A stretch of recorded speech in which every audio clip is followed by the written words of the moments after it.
Otep, asubuhi, habari asubuhi, habari mbuheri, maramu. Je vous salue vous tous, partout où vous êtes. Mes salutations chaleureuses à mes bien-aimés. Je vous salue. C'est votre frère qui est là ce soir. Je suis là après 2 semaines. Je suis très content de vous revoir. Vous savez, chaque semaine, j'ai des messages à partager avec vous. Aujourd'hui, nous sommes là pour un autre message. Voilà le message d'aujourd'hui. Le thème d'aujourd'hui est intitulé « L'homme, Adam, une Kemet, un pur mélano, signe et confirme la Bible. » Je répète, l'homme, Adam, une Kemet, un pur mélano, signe et confirme la Bible. Voilà le message d'aujourd'hui. Nous allons ensemble partager l'intérieur de ce message. Je demande à mes amis, à mes frères, à tout le monde qui me suit, si vous venez sur la page, il faut liker, laisser vos commentaires, c'est très important. Et sur ma page YouTube, abonnez-vous, likez, partagez. C'est très important pour que le message soit à un niveau accessible à tout le monde. Donc, je vous rappelle encore ces gestes. N'oubliez pas de le faire. Le thème d'aujourd'hui, comme je viens de le dire, l'homme, Adam, une Kemet, un pur mélano, signe et confirme la Bible. J'ai réservé 2 versets bibliques. Ce sont ces 2 versets qui vont soutenir le titre que je viens de vous présenter. Le premier verset est tiré de la Genèse 2, 5. Le deuxième est tiré de la Genèse encore 1, 26 à 27. Et je n'oubliez pas, j'ai encore un autre, troisième verset que j'ai déjà lu dans le thème précédent, mais je préfère encore le lire encore aujourd'hui. Genèse 2, 8, 10 à 11, 13 à 14. Voilà les 3 versets qui vont nous servir de base et on va essayer de parcourir l'intérieur de la Bible et l'extérieur. Donc, le premier verset, je vais le lire. Genèse 2, verset 5. Aucun arbuste des champs n'était encore sur la terre et aucune herbe des champs ne germait encore, car l'Éternel Dieu n'avait pas fait pleuvoir sur la terre et il n'y avait point d'homme pour cultiver le sol. Le deuxième verset, c'est Genèse 1, 26 à 27. Puis Dieu dit, faisons l'homme à notre image, selon notre ressemblance, et qu'il domine sur les poissons de la mer, les oiseaux du ciel, sur le bétail, sur toute la terre et sur tous les reptiles qui rampent sur la face de la terre. Le troisième verset est toujours tiré de la Genèse. Genèse 2, verset 8, verset 10 à 11, verset 13 à 14. Puis l'Éternel Dieu planta un jardin en Éden du côté de l'Orient et il mit l'homme qu'il avait formé. Un fleuve sortait d'Éden pour arroser le jardin et de là, il se divise en 4 bras. Le nom du premier est Pishon. C'est celui qui entoure le pays de Havila où se trouve l'or. Le nom du deuxième fleuve est Gihon. C'est celui qui entoure tout le pays de Couche. Le nom du troisième fleuve est Hiddekel. C'est celui qui coule à l'orient de la Syrie. Et le quatrième fleuve, l'Euphrate, c'est l'Euphrate. Voilà les 4 versets qui vont me servir de base. Je vous rappelle que dans le thème précédent, rendez à l'Afrique les 2 fleuves de la Mésopotamie, Tigre et Euphrate. J'ai parcouru et démontré que le fleuve Euphrate et Tigre, la Mésopotamie est plutôt en Afrique que de l'autre côté de l'Irak, vous savez. Donc, il y a des points que je vais encore éclairer dans ce chapitre pour pouvoir vous rassurer que la Mésopotamie, c'est en Afrique. Donc dans les 2 premiers versets que je viens de lire de la Genèse, nous remarquons que l'homme est le Benjamin de l'humanité. Parce qu'on a dit dans le premier verset que j'ai lu, 2:5, Genèse 2:5, aucun arbuste des champs n'était encore sur la terre et aucun herbe des champs ne germait encore, car l'Éternel Dieu n'avait pas fait pleuvoir sur la terre et il n'y avait point d'homme pour le cultiver. Donc, nous savons aussi que faisons l'homme à notre image, c'est à la suite de la fin de la création que Dieu a dit faisons l'homme à notre image. Donc, l'homme est le Benjamin de la création. L'homme étant le Benjamin de la création, c'est-à-dire qu'il est apparu après toute chose. Donc, dans le titre que je vous ai choisi, le titre d'aujourd'hui, le thème d'aujourd'hui, on va essayer de comprendre ce que c'est que l'homme. Je vais définir l'homme. On doit comprendre. Il y a des thèmes qu'on comprend, on pense qu'on comprend, mais on ne comprend pas bien. On va définir ce que c'est que l'homme. On va définir Adam. On va définir Kemet, Mélano. Donc, après avoir défini ces thèmes, je serai sûr que nous pouvons évoluer facilement. L'homme est un être mâle ou femelle appartenant au règne animal. C'est un mammifère primate de la famille des homonidés, seul représentant du genre Homo.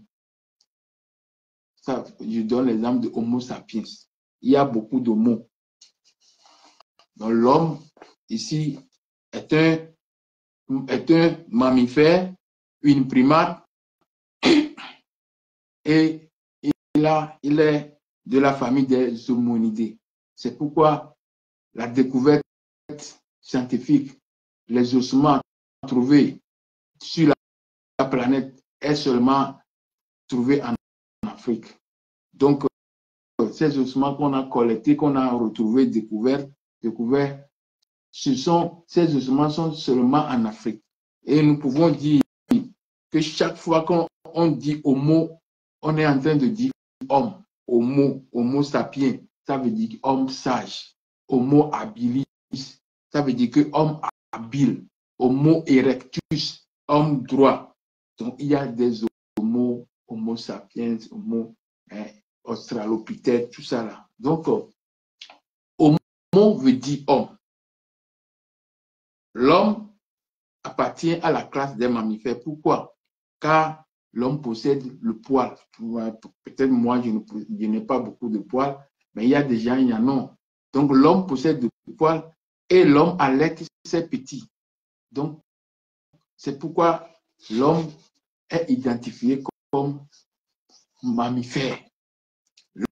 L'homme, si nous allons tenir compte de l'étymologie maintenant, l'homme est issu de homme, O-M, omne, O-M-N-E, plus bas Moyen Âge, du latin homo, lui-même ici de l'ancien latin hémo et du latin humus, désignant terre. Donc, les deux définitions nous disent que l'homme est humus, l'homme est terre. Donc, l'homme est un mammifère, l'homme est un primate, est une primate plutôt. Maintenant, certains philosophes comme Aristote, il dit que l'homme est un animal doué de raison. Donc, si nous voyons dans la définition, l'homme est d'abord un animal avant d'être, avant d'avoir certaines potentialités. Tu peux aussi définir, on a vu dans la définition humus, on doit savoir ce que c'est que humus. Parce qu'on a dit du latin humus désignant terre. Humus, c'est quoi? C'est la couche supérieure du sol créée, entretenue et modifiée par la décomposition des matières organiques. Humus. Quand on veut cultiver la terre, les engrais, il y a certains, ils préparent même une terre. On le met à quelque part avec des choses jusqu'à ce que ça change de forme et jusqu'à ça se transforme. Donc, ça, on appelle humus. C'est la terre provenant de la décomposition des végétaux. Il est riche en matière organique de couleur brune à noire. Vous entendez? L'homme, terre, l'homme, humus de couleur brune tiré sur le noir. Humus, je définis toujours humus, c'est une matière organique sombre qui se forme dans le sol lorsque les matières végétales et animales se décomposent. Donc, vous voyez, donc l'homme, primate, animal doué de raison, et après, humus, hémo, homo. Donc, on est toujours sur la terre et sur la couleur. Kemet. Kemet, c'est, je dis que l'homme, Adam, est une Kemet. Le mot Kemet, c'est chez les Égyptiens, quand le mot est terminé par T, ça veut dire que c'est un genre féminin. Donc, c'est pourquoi on dit une Kemet. Elle peut se traduire par le pays de la terre noire. Donc, Kemet se traduit par le pays de la terre noire. En référence au limon. En référence au limon déposé lors de la crue du Nil. Donc, les Égyptiens, ils définissent Kemet comme pays de la terre noire, en référence au limon déposé lors de la crue du Nil. Ce mot est souvent en opposition à déchirette. Déchirette, soit la terre rouge qui se rapporte au désert. Donc, pour les Égyptiens, Kemet, c'est la terre noire. Déchirette, c'est la terre rouge qui apparente au désert. Les Égyptiens appellent leur pays Kemet, littéralement la terre noire. Kem signifie noir en égyptien. Le nom dérive de la couleur noire du sol riche en fertile, en limon déposé à la suite de la crue du Nil. Donc, vous voyez que limon, l'humus, homo, limon. Nous allons connaître aussi c'est quoi limon. Parce que le limon, ça se retrouve dans la crue du Nil. Quand le Nil a augmenté, la crue, ça veut dire que beaucoup d'eau, il vient dans les terres et il amène quoi? Il amène la boue Donc le limon, du latin limus, boue, devenu en latin populaire limo, limonem, apparenté au grec ancien, marais, eau stagnante. Donc, vous voyez, la terre dont on parle, elle se retrouve maintenant dans l'eau, se retrouve dans la décomposition des matières organiques. Donc, tout ça là nous montre la couleur déjà de la terre. Et la terre là est noire. Et l'homme qu'on définit est sorti de la terre. On dit Dieu a créé, bon, l'expression là, je sais, avec le temps, je vais revenir sur, je vais faire de ça un thème pour expliquer. Donc, Dieu créa l'homme avec la terre, hein, tu es poussière, tu retourneras poussière. Donc, quand on voit la composition, la couleur de la terre, on voit direct que c'est noir. Donc, ce n'est pas quelque chose qu'on doit chercher de midi à 14 heures. Le limon, c'est l'ensemble des particules de terre mêlées de débris organiques déposés au fond des étangs, des fossés ou entraînés par les eaux courantes dans les petites déclives des terres ou bien des terrains. Vous voyez? Donc, le limon, c'est la boue. Et cette boue sont formées des particules organiques, des débris qui sont déposés dans le temps. C'est comme quand le Nil est dans sa crue, il amène beaucoup d'ordures, beaucoup de choses mélangées. Et tout ça là qui sont déposés devient maintenant une boue de couleur noire brune. Hein? Vous voyez? Permettez-moi, je suis un peu enrhumé, mais comme il est prévu ce live, tu dois le faire. Adam, qui vient de définir les mots, certains mots. Maintenant, il est défini homme, il est défini humus, il est défini kémet, il est défini limon. Vous voyez? Donc, tout ce qu'on est en train de définir, ça s'apparente à la couleur noire. Et c'est cette couleur qu'on a pris pour former l'homme. Maintenant, on vient sur Adam. Adam vient de Adama, qui signifie terre. Donc, Adam vient de l'hébreu Adam, qui signifie terre, ou Adham est l'un des nombreux mots hébreux signifiant homme. On dit Adam vient de Adama. Adama, c'est terre. Et, ou bien on dit Adam, Adham, est l'un des nombreux mots hébreux signifiant homme et désigne généralement l'homme en tant qu'espèce. Dans Genèse 1, que j'ai lu, Genèse 1, verset 26 à 27, le mot est utilisé pour désigner l'espèce humaine, comprenant à la fois homme et femme.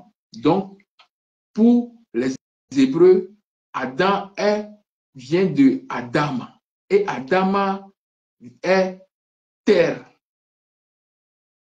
Maintenant, dans le lexique arabe, le plus généralement référencé, on dit qu'Adam signifie noir dans le lexique arabe. Hein? Arabe. Adam signifie noir. Et quelqu'un est foncé d'asma, c'est-à-dire brun foncé. Adam, comme je viens de le dire, vient de Adama, qui signifie terre. Donc, c'est celui de la terre. Adama signifie terre, celui de la terre, qui vient de la terre. Celui qui vient de la terre. La question maintenant se pose, il s'agit de quelle terre? Parce que on a défini des terres tout à l'heure. On a défini en Égypte antique, la terre qu'on est en train de définir, c'est la terre noire.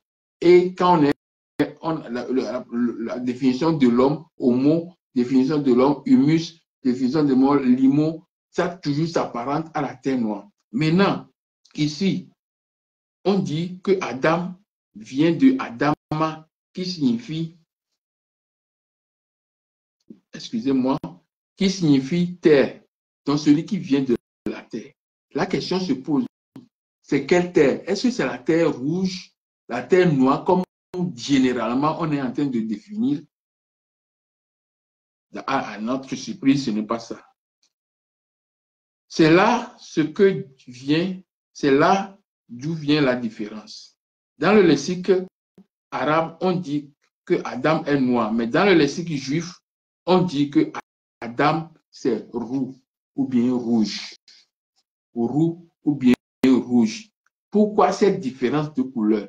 Parce que dans la définition, on a quitté de Google, on a une définition étymologique, et puis on est arrivé dans la définition égyptienne, et maintenant on vient dans la définition hébreu, on voit qu'il y a une différence. La terre devient rouge ou bien roux.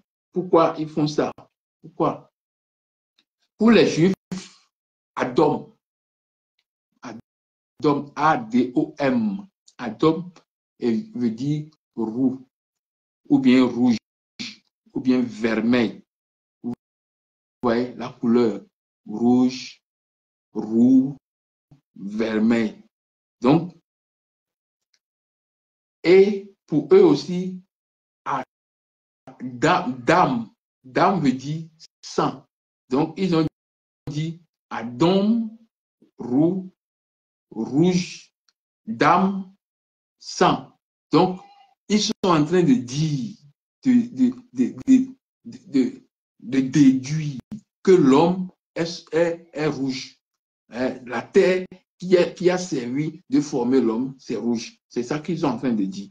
Mais d'après la définition jusqu'à présent, nous avons vu que la terre, toutes les terres là sont noires. Quel que soit là où il y a la décomposition des matières organiques, n'importe où, sur n'importe quel coin de la terre, sur cette terre, sur la surface de la terre, n'importe où il y a des mélanges de végétaux, de tout ça là, même si c'est en Europe, c'est noir. Si c'est noir. En Chine, c'est noir. En Mésopotamie, c'est noir. Partout. Mais maintenant, spécialement en Mésopotamie, il dit que la terre là, c'est rouge. Vous voyez ce qui se passe. Pourquoi il dit rouge? Rappelons-nous, dans Genèse 36, 1 et 8, on parle de Édom. Édom, c'est qui? Édom, c'est Esau. Esau, c'est le jumeau, le frère jumeau de Jacob. Donc, Édom, c'est rouge. Parce qu'on dit Adam, c'est rouge. Donc, on peut remplacer A par E. Édom, c'est rouge. C'est pourquoi dans le verset de la Genèse 36, verset 1 et verset 8, il dit, verset 1 dit, voici la postérité d'Esau, qui est Édom.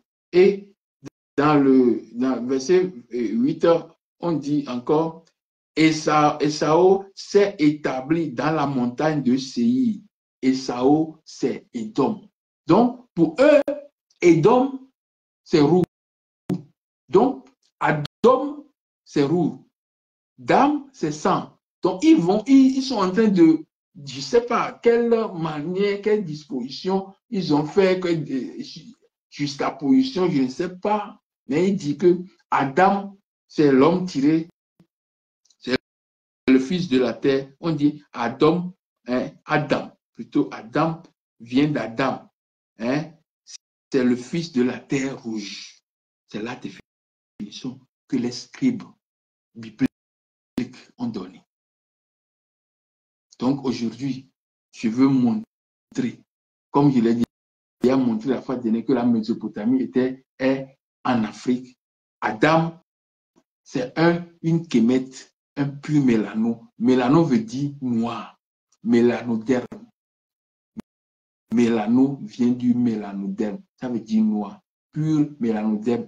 Signe et confirme la Bible. Donc, maintenant, on va rentrer dans la Bible pour désigner, pour savoir ce que ça veut dire. Donc, je vous rappelle que dans le ventre, j'avais dit ça la fois dernière dans une vidéo, dans le ventre de Rebecca, il y a 2 nations, il y a 2 jubons. Ça, on va retrouver ça dans Genèse 27. Je préfère qu'on va lire ça. Genèse, excusez-moi, j'ai l'habitude de voir ça, mais je ne dois pas. D'accord? Genèse 25, verset 23 à 26. On va lire. Genèse 25, verset 23 à 26. Bon, je peux commencer par verset 22. Les enfants se heurtent dans son sein et elle dit, s'il en est ainsi, pourquoi suis-je enceinte? Elle alla consulter l'Éternel. Et l'Éternel lui dit, 2 nations sont dans ton ventre et 2 peuples se sépareront au sortir de tes entrailles. Un de ces peuples sera plus fort que l'autre et le plus grand sera assujetti au plus petit. Verset 24. Les jours où elle devait accoucher s'accomplirent et voici, il y avait 2 jumeaux dans son ventre. Le premier sortit entièrement roux, comme un manteau de poil, et on lui donna le nom de Ésaü. Ésaü, c'est Édom, roux. Il est sorti roux. On l'appelle Ésaü. Il est sorti roux. Maintenant, le deuxième, voilà là où on va prendre quelque chose. Ensuite, sorti son frère, on n'a pas dit la couleur de son frère. On a dit préciser la couleur de l'autre. On dit sorti roux. Mais son frère, on a dit seulement que son frère dont la mère tenait le talon d'Ésaü et on lui donna le nom de Jacob. Ouais. On n'a pas dit le nom de la couleur de sa peau, mais on a pris soin de dire la couleur de la peau de Ésaü. Vous voyez, ce sont des choses qu'on a cachées. Donc, que nous devons révéler ça. Le nom de Ésaü, Ésaü Édom roux. Donc, roux, rouge. Et ici, le nom de son frère n'est pas dit. Mais il est dit déjà que Yakobo, Kobo veut dire noir. Ya, un lingala veut dire grand frère, grande sœur, ou bien c'est homme. Donc ça veut dire Jacob, Ya noir. Et Ésaü rouge. Vous voyez. Donc, voilà la disposition. Donc, pour eux, Adam vient de Adama, terre. Mais cette terre, comme on dit Adam, dame, rouge. Donc, la terre là, c'est la terre rouge. Donc, l'homme qui est provenu de cette terre est rouge. Donc, c'est ça qu'on a écrit dans la Bible. Et oui, on dit qu'ils sont en Mésopotamie. Vous voyez. Donc, on continue. Pourquoi cette différence de couleur? Pourquoi? Si nous en tenons aux définitions de l'homme, de l'humus, de Kemet, de Adam, d'après le lexique arabe, seul, c'est les juifs, c'est la définition des juifs qui diffère. Pourquoi ça va différer? Pourquoi ça sera différent? C'est pas normal. Ça ne peut pas être différent. Parce que la vérité, l'observation, la vérité, c'est une observation. L'objectivité, c'est une observation. Objective, c'est jeter devant. Ce qui est devant toi, tu peux le voir et dire, quelle est cette couleur? Moi, j'ai 2 choses ici devant moi. J'ai la couleur violette et bleu, plus mélangé à blanc. Donc, ces objets, c'est ce qui est devant toi. C'est une vérité, c'est une observation. Donc, ils disent que Adam c'est rouge. Cela nous amène à se demander sur quelle base ils se sont basés pour définir Adam comme fils de la terre rouge. Car même si on met ensemble ou on juxtapose Adam, Adom et Dam, il n'y a aucune relation entre ces mots hébreux. C'est-à-dire, on ne trouverait aucune définition translittérale ou bilittérale qui peut agencer les trois mots, c'est-à-dire Adam, Adom, Adam et Adam. Il n'y a pas de relation. Il n'y a rien. Pas de relation. Adam, rouge, vermeil, dame, rouge, Adam, homme. Donc, il dit Adam, homme, sorti de Adama. Adama, terre, terre là. Alors que la terre là, en égyptien, il dit déchirette. C'est la terre rouge, déchirette. Mais dans la définition qu'on a vue de humus, tout cela, ce n'est pas déchirette. C'est kémet, noir. C'est ça. C'est kémet, noir. Noir, c'est kémet, noir. Vous voyez? Donc, cela nous amène à dire que la définition hébreu d'Adam à partir de Dam, Adom, est dénuée de tout fondement étymologique. Donc, cette définition n'est pas convaincante et donc sans racine. Ça n'a pas de sens. Parce que nous devons être objectifs, réalistes, rationnels. Ce que tu vois, c'est ça que tu dois dire.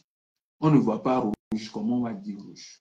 Ce sont des trucs qu'on nous a imposés et on a mis ça dans nos têtes, dans notre conscience, inconscient et conscience. Parce que quand tu dors même, tu rêves encore des choses comme ça. Tu vois, on nous a détruit complètement. Tu rêves ça, ces choses-là. Alors que c'est faux. Ouais, comment à quel niveau nous sommes arrivés. Humus, kémet, limon sont en relation directe avec l'homme. Par contre, humus, noir, kémet, noir, limon, noir, sont en relation directe avec la définition de l'homme. La première définition que j'ai donnée de l'homme. La première définition que j'ai donnée de l'homme.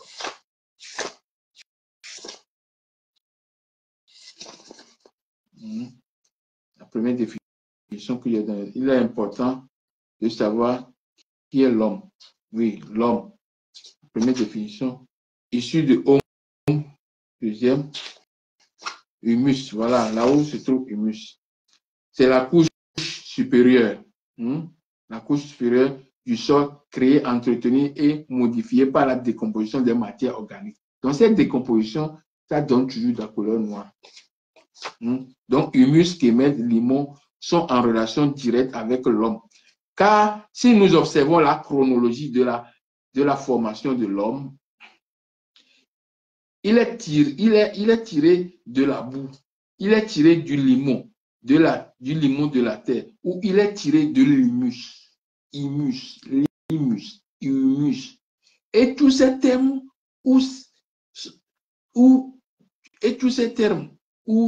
c'est quel que soit le lieu géographique où il se présente toujours par une couleur noire. Quelle que soit la position sur le globe terrestre, j'avais dit, quelle que soit la position sur le globe terrestre, quand ces conditions qu'on a dit pour la formation de l'homme, humus, limus, tout ça là, ça veut dire que c'est la couleur noire. On ne peut pas dire rouge. Même si on est sur le terrain, et même dans le désert, s'il y a l'air, les conditions sont réunies, là-bas, on aura toujours limon noir, la boue noire, pas la boue rouge. La couleur sera un peu marron façon ou bien, mais ça ne sera pas rouge clair ou bien rouge. C'est impossible. Donc, mélano veut dire foncé noir. Ça, c'est très simple. Mélano vient de mélanoderme. La preuve biblique de la présence de l'homme en Afrique. Un quelconque Dieu. Dieu. Ce nom est donné par Dieu, par les rédacteurs. Donc, le nom Adam Ça, c'est une information que je veux porter à votre connaissance. D'abord, pour commencer, j'aimerais soulever un point très crucial. Le nom Adam n'a jamais été donné par un quelconque Dieu. Le nom Adam n'a jamais été donné par Dieu. Ce nom est donné à Adam par les rédacteurs de la Bible. Car si nous examinons le premier verset de la Genèse, le deuxième verset de la Genèse, le troisième verset de la Genèse, on n'a jamais appelé le nom d'Adam. C'est toujours l'homme, homme, homme, fils de l'homme, homme, homme. Donc, homme, c'est eux qui ont donné le nom Adam. Homme, Adam, rouge, vous voyez. C'est eux qui ont fait des scribes hébreux ou bien, je ne sais pas. C'est eux qui ont donné le nom là. Sinon, Dieu n'a jamais donné le nom Adam. C'est Adam, quand Dieu a créé l'humanité. Il y a beaucoup de versets que je peux vous lire, mais il n'y a pas le temps. Parce que Dieu n'a jamais donné le nom Adam à Adam. C'est l'homme. Il a toujours dit l'homme. Faisons l'homme. Maintenant, même, pourquoi je dis ça? Parce que quand Dieu a fini Dieu a créé la création, il a fini tout, il a amené maintenant tout ce qu'il a créé devant l'homme, pour dire l'homme, donne le nom à ces choses-là. C'est l'homme qui a donné le nom à tout. C'est l'homme qui a donné le nom aussi à. C'est l'homme qui a aussi donné le nom à Ève. C'est l'homme qui a donné le nom à Ève. Vous voyez? C'est ça. Adam donna à sa femme le nom Ève. C'est lui, en Genèse 3, verset 20. C'est Adam qui donna le nom Ève à sa femme. L'homme donna le nom Ève à sa femme.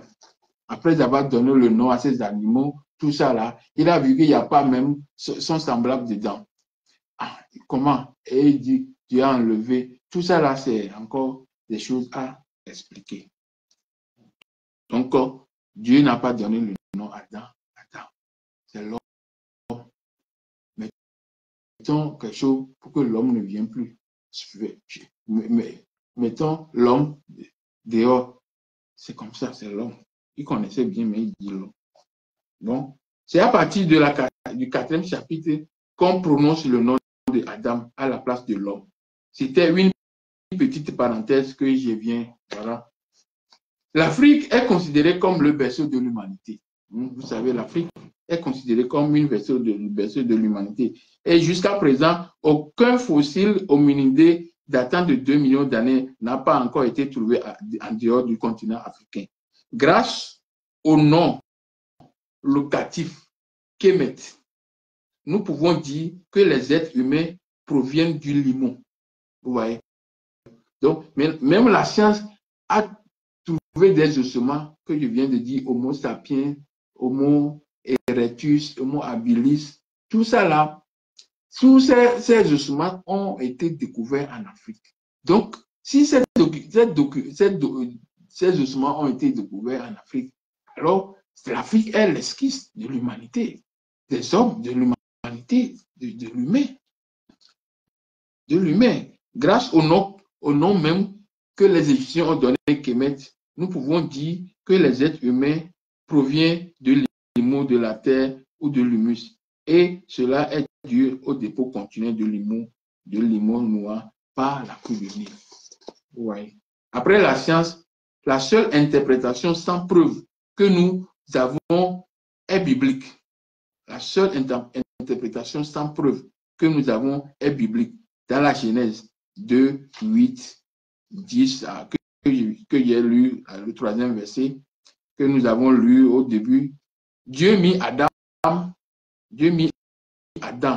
l'homme, dans le jardin pour le cultiver. Et un fleuve sortait du jardin d'Éden pour arroser le jardin. L'homme se trouvait entre les fleuves. Hein? Et ce fleuve se divisait. Le fleuve là, c'est l'homme qui se trouvait là-bas. Et maintenant, le fleuve qui sort va se diviser en 4 bras. Et il a déjà montré que dans l'invitation, il a dit que il y a seulement 2 fleuves. Il n'y a pas 4. Les 2 autres là sont une réplique. Ce n'est pas, il y a seulement deux fleuves. Et je vais vous montrer ça. Pourquoi j'ai dit que c'est deux fleuves. J'ai déjà montré une partie. Maintenant, donc dans la vidéo précédente, comme j'ai dit, rendez à l'Afrique les deux fleuves, j'ai parlé de comment les deux fleuves sont sortis, comment on a décrit les deux fleuves. Donc, les deux fleuves sont sortis comment? Il y a deux fleuves qui sortaient du jardin de Deuil. Ces deux fleuves se divisent en 4 bras, c'est comme ce qu'on a dit. J'ai démontré que la Mésopotamie se trouve en Afrique et c'est le Nil bleu et le Nil blanc qui forment réellement la Mésopotamie à cause de la position du Nil.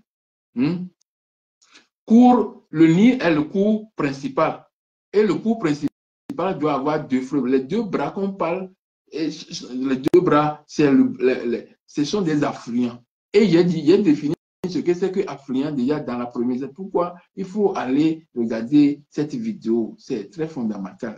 Quand les vidéos qui passées sont très fondamentales, ce sont des vidéos de base. C'est une suite logique, une suite que je fais. Donc, quand vous suivez bien, vous allez comprendre tout. Donc, les deux fleuves sont le Nil bleu et le Nil blanc. Comme j'ai déjà démontré dans la vidéo précédente, les bras sont les affluents du cours principal, qui est le Nil. Le Nil en amont est connu. Il a un nom différent. Le Nil en amont, c'est-à-dire là où quand on dit que le Nil prend la source où? Il prend la source dans le lac Victoria. Alors, j'ai démontré même dans le truc que ce n'est pas dans le lac Victoria.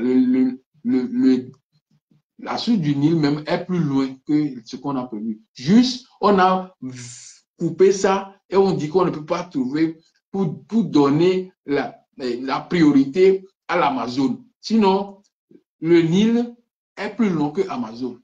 Parce que j'ai démontré que le lac, ou bien le lac Victoria, il n'est pas la source du Nil. La source du Nil même est encore à des milliers de kilomètres. C'est ça. Mais on ne peut pas ajouter ça. Si on ajoute ça, l'Amazone ne sera pas le fleuve le plus long du monde. C'est comme ça. Tout ce qui est pour l'Afrique doit être zéro. Le temps viendra, ça sera le contraire. On va multiplier pour eux zéro. Comme j'ai déjà démontré, voilà, le Nil en amont est connu d'un nom différent, le Nil bleu. Et le Nil en Éthiopie aussi est connu d'un nom différent. Et c'est après Khartoum que les deux se joignent, la confluence. Et ils se joignent à partir de Khartoum, jusqu'à son embouchure dans la mer Méditerranée. Vous voyez? Et par contre, le fleuve Euphrate a le même nom en amont. Mais ils ont dit, comme il a le même nom en amont. En amont, c'est-à-dire là où il prend source, il a le même nom. Et là où il se jette, il a encore le même nom. Alors que là où il prend source, il doit avoir un autre nom. Et là où il se jette, il doit avoir un autre nom. C'est comme ça que ça se passe. Parce que là, il prend sa source dans un affluent. L'affluent qui amène. Donc l'affluent là, dans l'endroit, dans la source là-bas, il a un nom que la population locale donne. Et quand ça arrive, maintenant à la zone, il a encore un autre nom. Voilà, c'est comme ça. La confiance avec le tigre, il maintient le même nom jusqu'à se déverser dans le golfe Persique.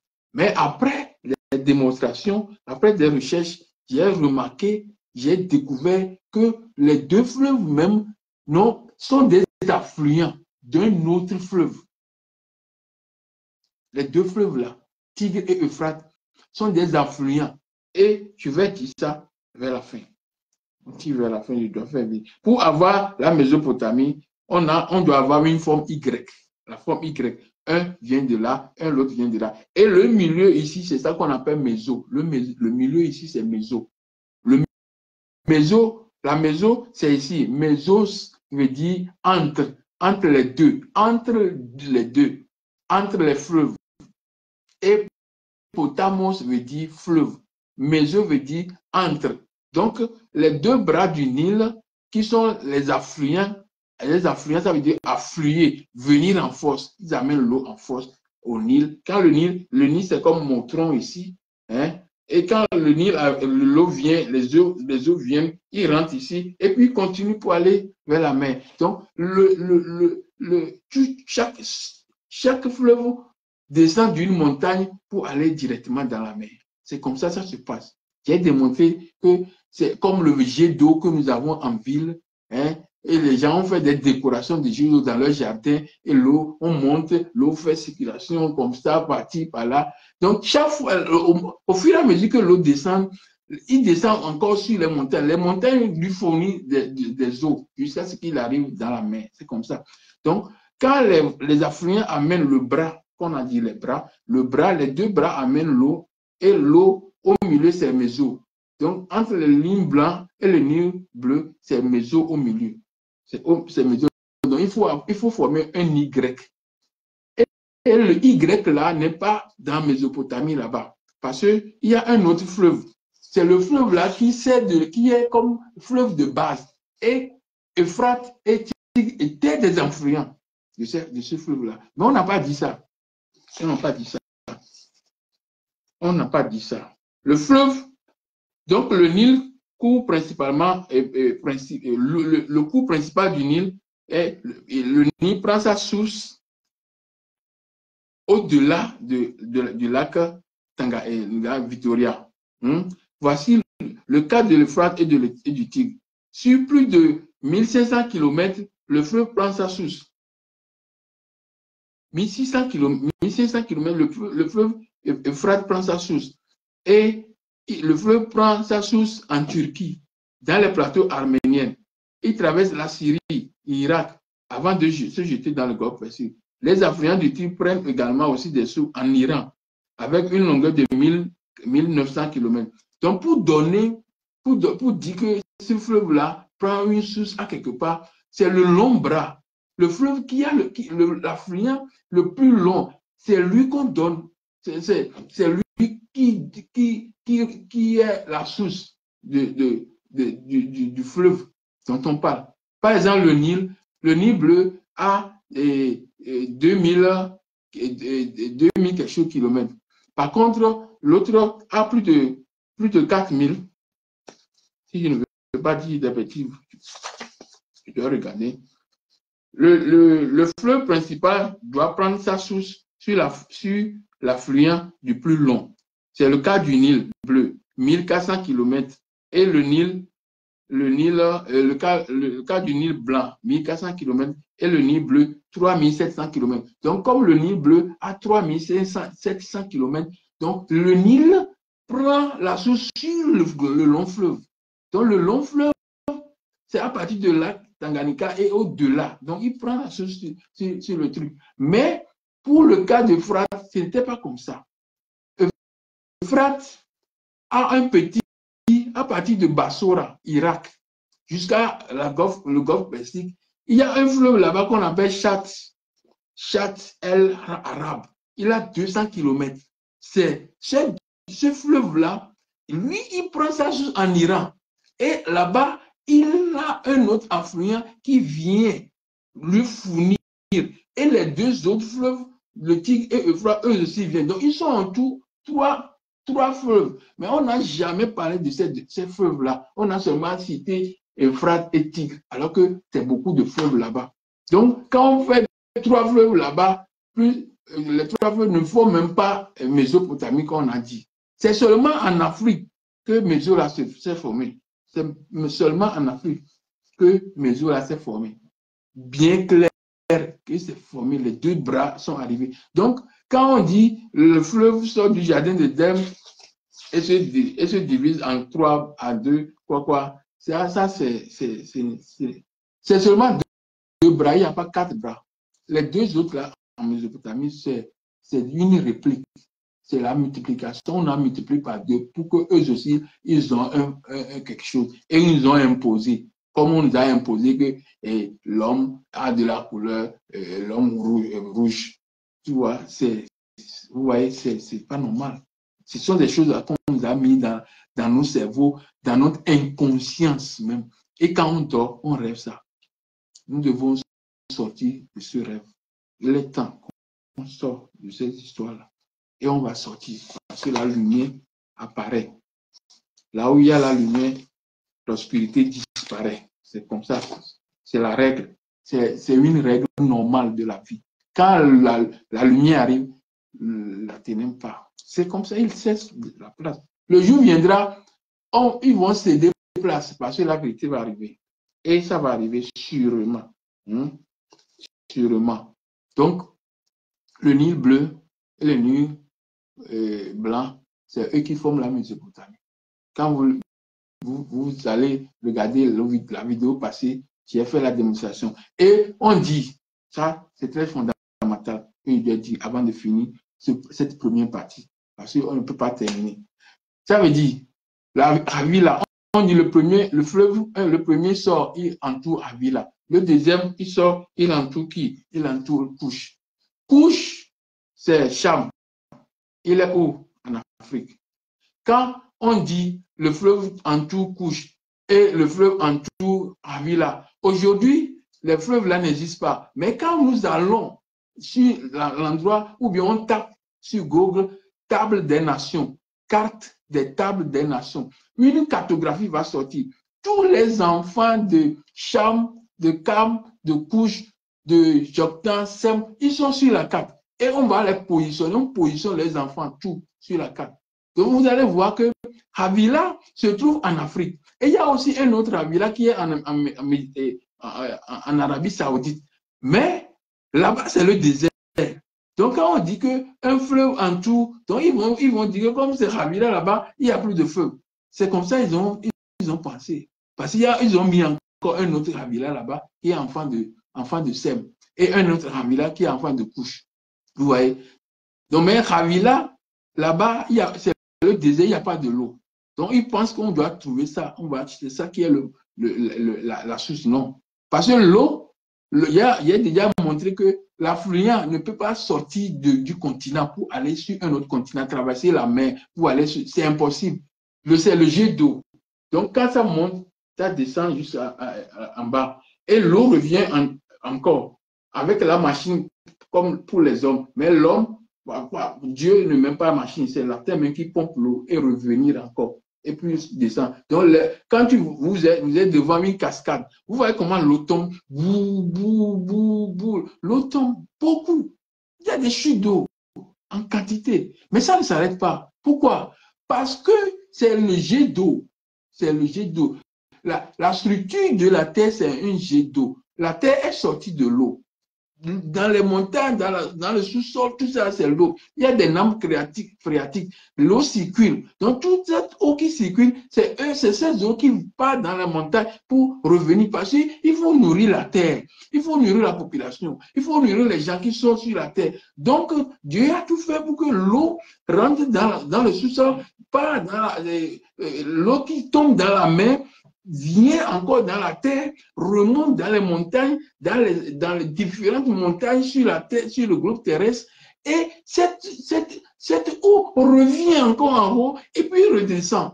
Et pas encore, parce que c'est pourquoi tous les fleuves se jettent dans la mer. Il n'y a pas un fleuve qui se jette dans une lagune, non. Quand il se jette dans une lagune, il doit encore sortir de la lagune pour aller à la mer. C'est à la mer. Parce qu'il doit aller à la mer pour que l'eau rentre dans la mer et revient encore dans la montagne. C'est comme ça se passe.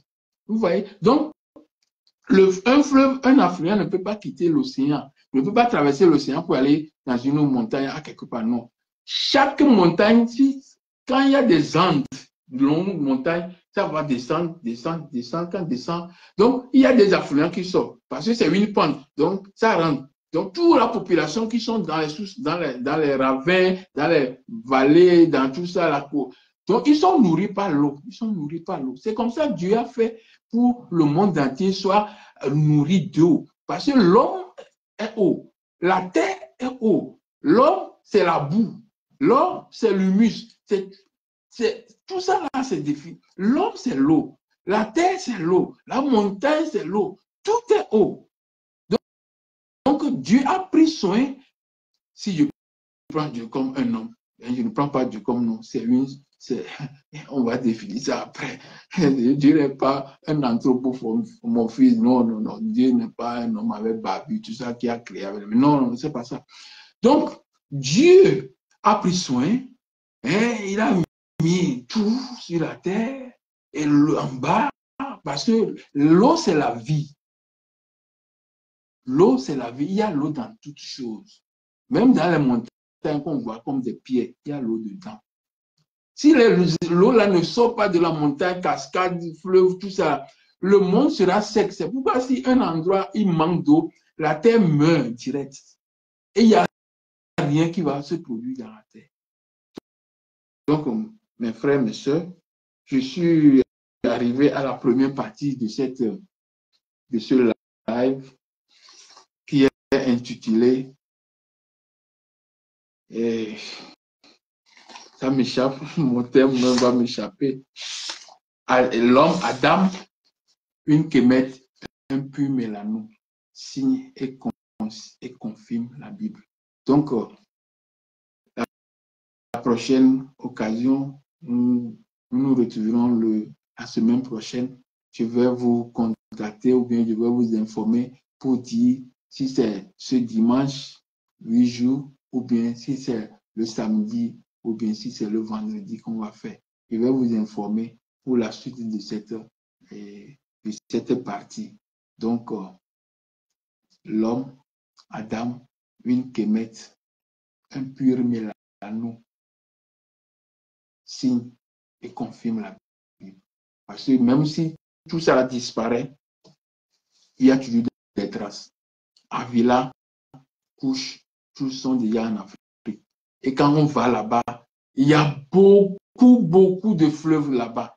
Et la Bible, qui est censée dire la vérité, dit qu'il n'y a plus de fleuves. On n'a pas trouvé. Avila sont là, mais aujourd'hui, les fleuves n'existent plus. Comment un fleuve n'existe pas? Les gens, c'est l'objectivité. C'est un degré très élevé, objectif. La Bible qui doit nous fournir les informations. Voilà qui nous dit que il y a les eaux, les fleuves là n'existent pas. Comment les fleuves là n'existent pas? Mes chers frères, nous voici à la fin de cette émission. Je vous dis merci beaucoup. Merci de m'avoir soutenu. Merci d'être présent. Quand je vous vois connecté, moi aussi je suis content. Je salue mon oncle Bruno. Je vous salue. Que Dieu vous protège. Merci. Je salue Juliette. Je salue Moussra, Juliette, c'est bon. Je salue tout le monde. Merci. À la prochaine. Bye bye.